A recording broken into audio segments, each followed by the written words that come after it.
Thank you. I'd like to first thank the organizers, the Minister of Finance and the Infomex for the invitation. And as the Deputy Prime Minister emphasized in his opening or welcome speech, this is a year of uncertainty. And the first speaker, Mr. Sinha, emphasized three types of uncertainties that we or you should pay attention to.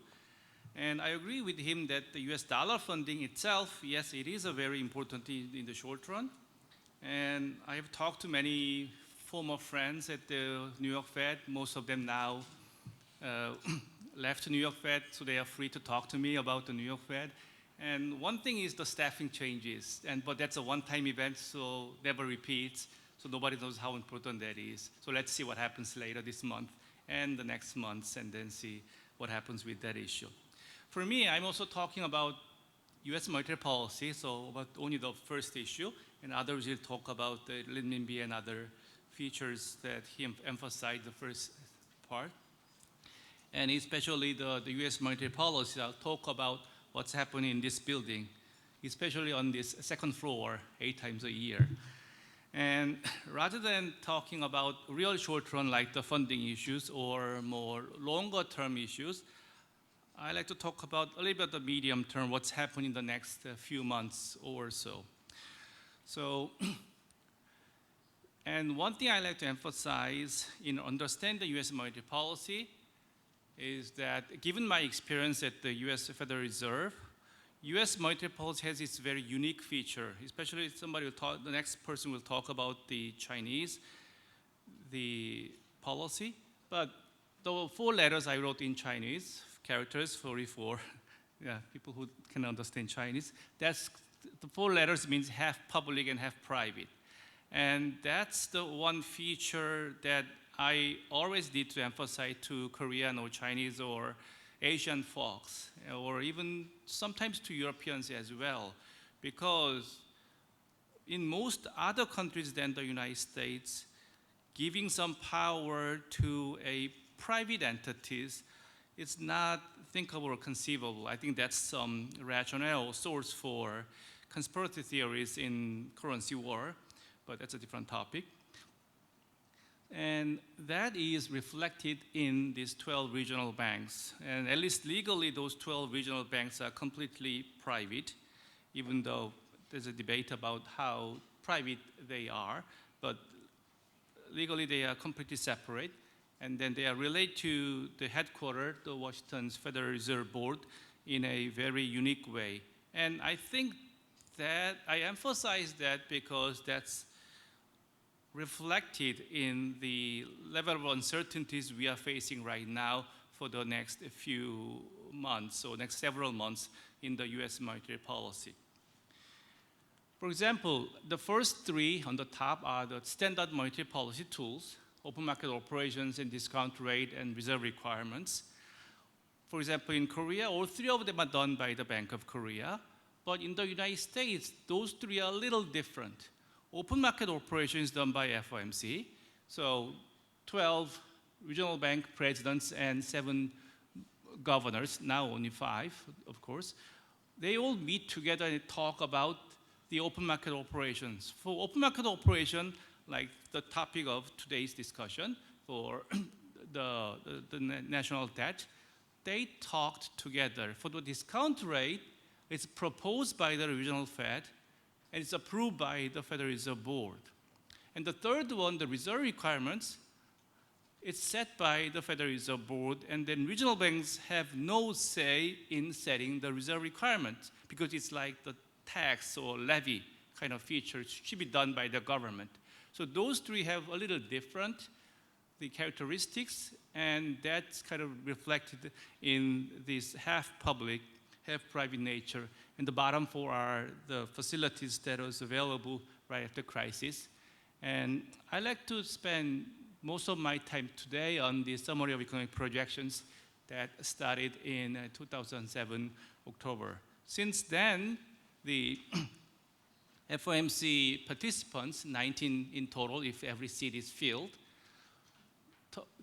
present their own projection when they come to the FOMC meeting, and it's summarized in a table form, and that was given to the media and public since 2007 October.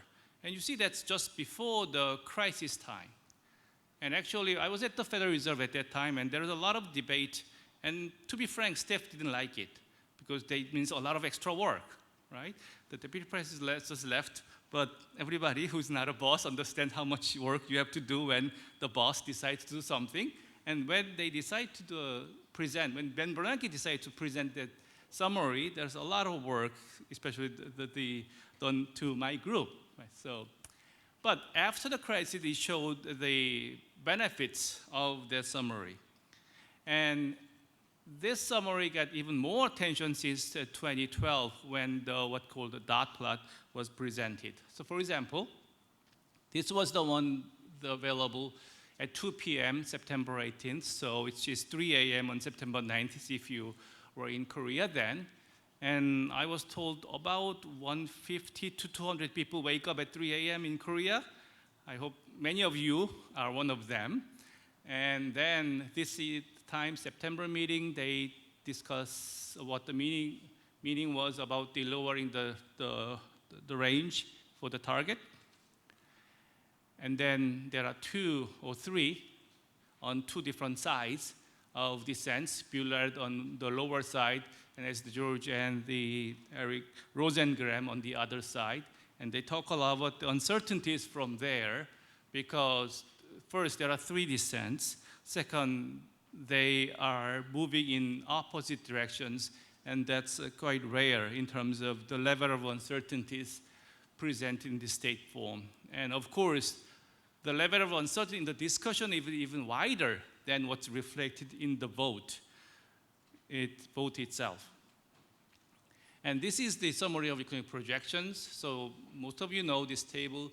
So its table is giving the projection of the economy from 2019 to 2012, and also they give their projection the longer run for the output growth, unemployment, inflation in headline, and core. And the last 2 rows are about the projected interest rate path, what's called the dot chart in this form. And then they focus a lot about this. So this is a September dot chart.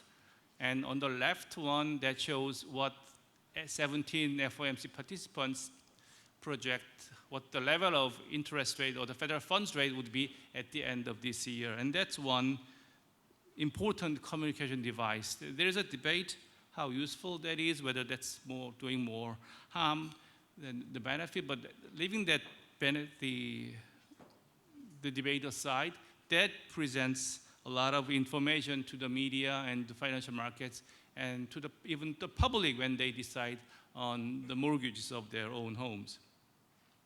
And whenever it comes out, they compare the meaning of this for what happened relative to the previous meeting, which was the July meeting, which was a cut of the rates. And that was a little bit surprising given that that was a meeting when there was no economic projections. So in the United States, now the same at the Bank of Korea, they meet 8 times a year. And at the Bank of Korea, earlier in each quarter, they present their forecast.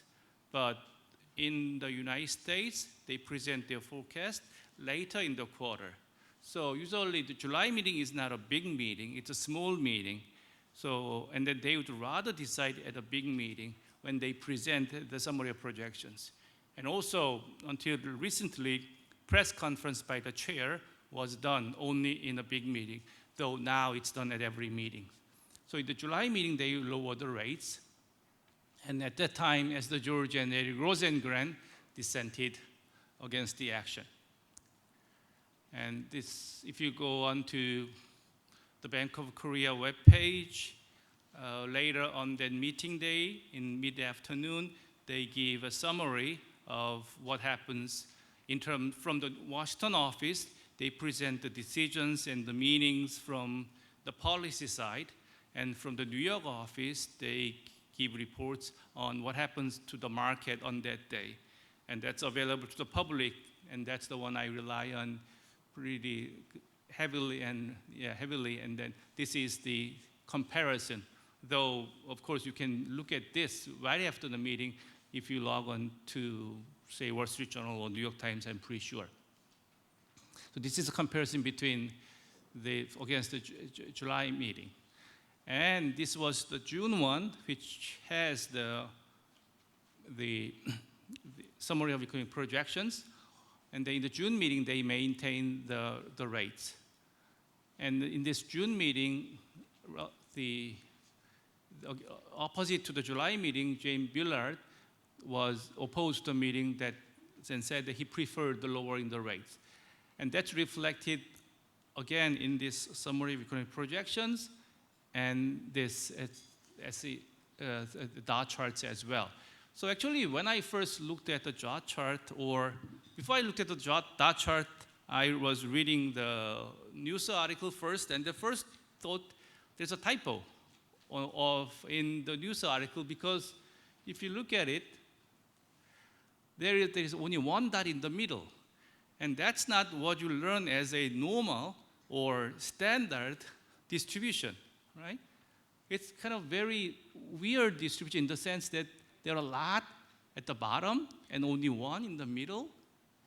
So it's going to surprise many people, and probably that shows why they should focus on median, not mean. And then, anyway, so the June one was the one. They showed a lot of uncertainty. So this one was the comparison between the June one on the left and the September one on the right, and that was reflected in lowering the rates for their forecast of the year end. And it's at least like one or two more cuts than they thought. And then a lot of people are expecting more cuts for the next two meetings to come. And once later this month and once in December. But as an economist, I don't know how much the market cares, but as an economist, in thinking about what's happening, I personally focus as much on the longer term projection.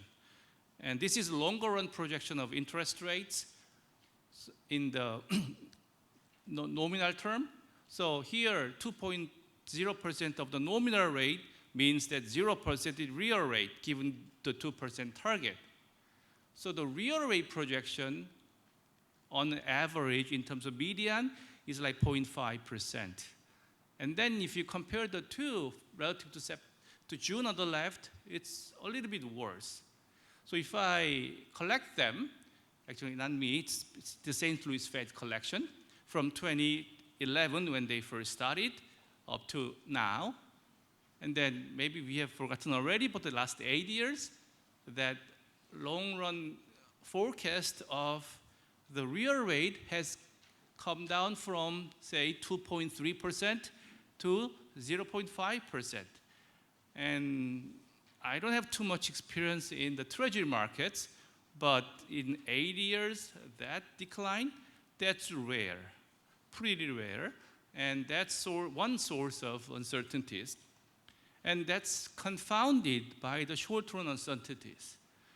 This is the year-end forecast as the median for their rate. For example, the 5 dots on the left are, for example, what's the forecast as of end of 2011?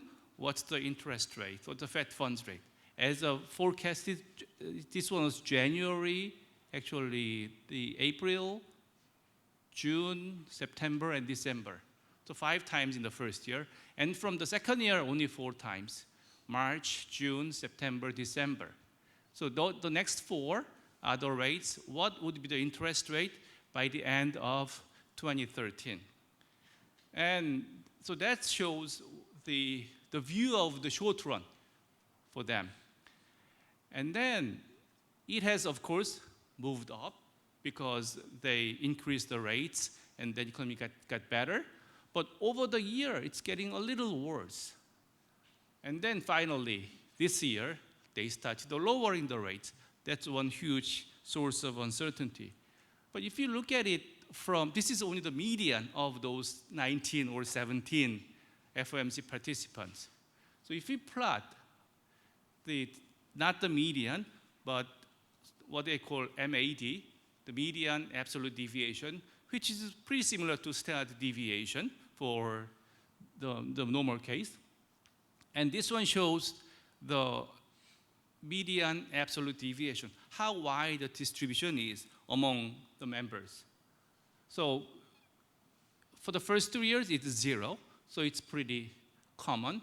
But a few times, the median absolute deviation is 25 basis points. And this is the third time. And then if you look at it, this 2014, 2017, that's when there was a lot of changes in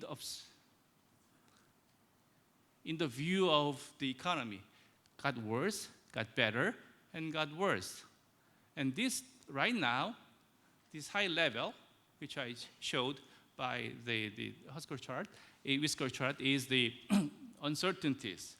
And for the next couple of meetings, or say half-year horizon, that uncertainty will stay here.